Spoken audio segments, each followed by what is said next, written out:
Okay, इससे पहले वाली वीडियो में हम डिफरेंट टाइप्स ऑफ करिकुलम के बारे में बात कर रहे थे। उसमें हमने 2 टाइप्स ऑफ करिकुलम के बारे में बात की थी। अब इस वीडियो में हम उसे कंटिन्यू करेंगे, आगे के नेक्स्ट टाइप ऑफ करिकुलम के बारे में बात करते हैं। ओके, हमारा थर्ड टाइप है content oriented curriculum.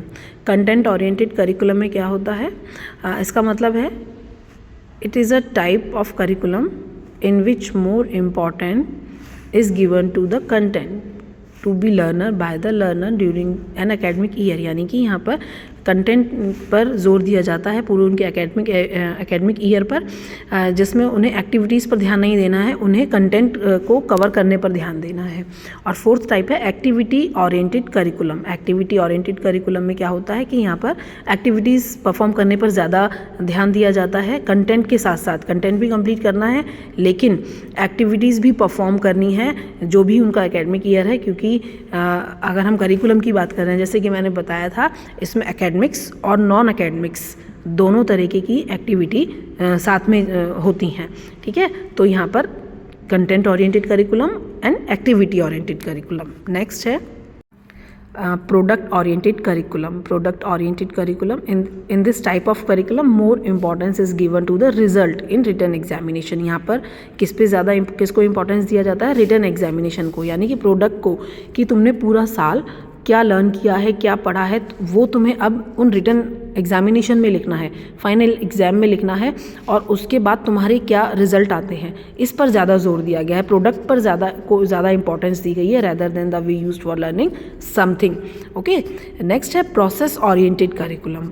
In this, it is another sort of curriculum which give more importance to the way used for learning rather than the result of written examination। यानी कि यहाँ पर process पर जोर दिया जाता है, प्रक्रिया पर ज़्यादा जोर दिया जाता है कि किस तरीके से पढ़ाई करनी है, किस तरीके से लर्न करना है, ना कि इस चीज़ पर कि रिटन एग्जामिनेशन, जैसे कि अभी हमने प्रोडक्ट वाला पढ़ा है ऊपर। ठीक है, तो यहाँ पर रिटन एग्जामिनेशन पर ज़्यादा कोई इंपॉर्टेंस नहीं दी जा रही है। यहाँ पे लर्निंग के तरीके पर जोर दिया जा रहा है कि किस तरीके से लर्न किया जा रहा है। करिकुलम का नेक्स्ट टाइप है teacher centred curriculum. This is type of curriculum is prepared on the basis of the interest of the teachers. यानी कि ये जो करिकुलम है किस बेस पे तैयार किया जाता है? टीचर्स के इंटरेस्ट के बेस पर इसको तैयार किया जाता है कि जो टीचर है उसका क्या इंटरेस्ट है, किस तरीके से वो क्लास में पढ़ाएगी, कैसे उसको शुरू करना है, किस टॉपिक से उसको शुरू करना है, इसके बेस पर इसको जो है प्रिपेयर किया जाता है। नेक्स्ट है learner centred curriculum. It is prepared on the basis of interest of learner and which give more importance to the learner। यानी कि इसको किस बेस पे प्रिपेयर किया जाता है? लर्नर के इंटरेस्ट के अकॉर्डिंग। जो बच्चे हैं, जो अधिगम करता हैं, उनके इंटरेस्ट के आधार पर इसको जो है तैयार किया जाता है। और यहाँ पर लर्नर को ज़्यादा इंपॉर्टेंस दी जाती है, स्टूडेंट्स को, छात्रों को ज़्यादा इंपॉर्टेंस दी जाती है कि भाई उनके क्या इंटरेस्ट हैं, क्या वो पढ़ना चाहते हैं। जैसे इस उम्र का बच्चा है, अगर वो 5th क्लास में है तो उसका क्या इंटरेस्ट होगा, ये सोचकर इसको प्रिपेयर किया जाता है। नेक्स्ट टाइप है करिकुलम का इशू बेस्ड करिकुलम।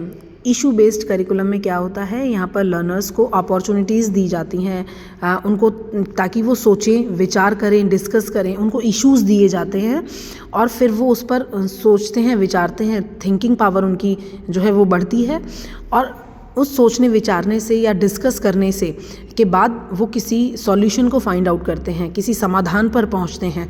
ठीक है, तो इसलिए इसको इशू बेस्ड करिकुलम कहा जाता है कि स्टूडेंट्स को नई नई इश्यूज़ दिए जाते हैं, नए नए सोचने विचारने के लिए टॉपिक्स दिए जाते हैं। ठीक है, एंड नेक्स्ट टाइप है करिकुलम का hidden curriculum. Hidden curriculum, it is a kind of curriculum which selects some content for different subjects by which teachers can indirectly cultivate some values in learner। यानी कि यहाँ पर जो teachers हैं वो students के अंदर वैल्यूज़ डेवलप करती हैं, उनको नैतिकता के बारे में सिखाते हैं। जैसे कि हम बच्चों को पढ़ा रहे हैं क्लास के अंदर, एज अ टीचर हैं हम पढ़ा रहे हैं, और उस पढ़ाने के साथ साथ हम उनको मैनर्स सिखा रहे हैं कि हमें बड़ों से कैसे बात करनी चाहिए, छोटों से कैसे बात करनी है, हमें अगर हमने गलती की है तो हमें सॉरी बोलना है, ठीक है, या हमें किसी ने कुछ रिवॉर्ड दिया है तो हमें थैंक यू बोलना है, तो ये हम उनको सिखा रहे हैं। ये सारी चीज़ें, कुछ बेसिक मैनर्स, कुछ अच्छी बातें, कुछ वैल्यूज़ हम उनको सिखा रहे हैं। ये हमारे करिकुलम का हिस्सा नहीं है ये सब, लेकिन फिर भी हम उनको ये सब चीज़ें सिखा रहे हैं। ठीक है, तो इसलिए इसको हिडन करिकुलम कहा गया है कि दिखाई नहीं दे रहा है, करिकुलम में कहीं नहीं लिखा हुआ कि हमें ये सिखाना है बच्चों को थैंक यू बोलना इस टाइप से, पर हम सिखा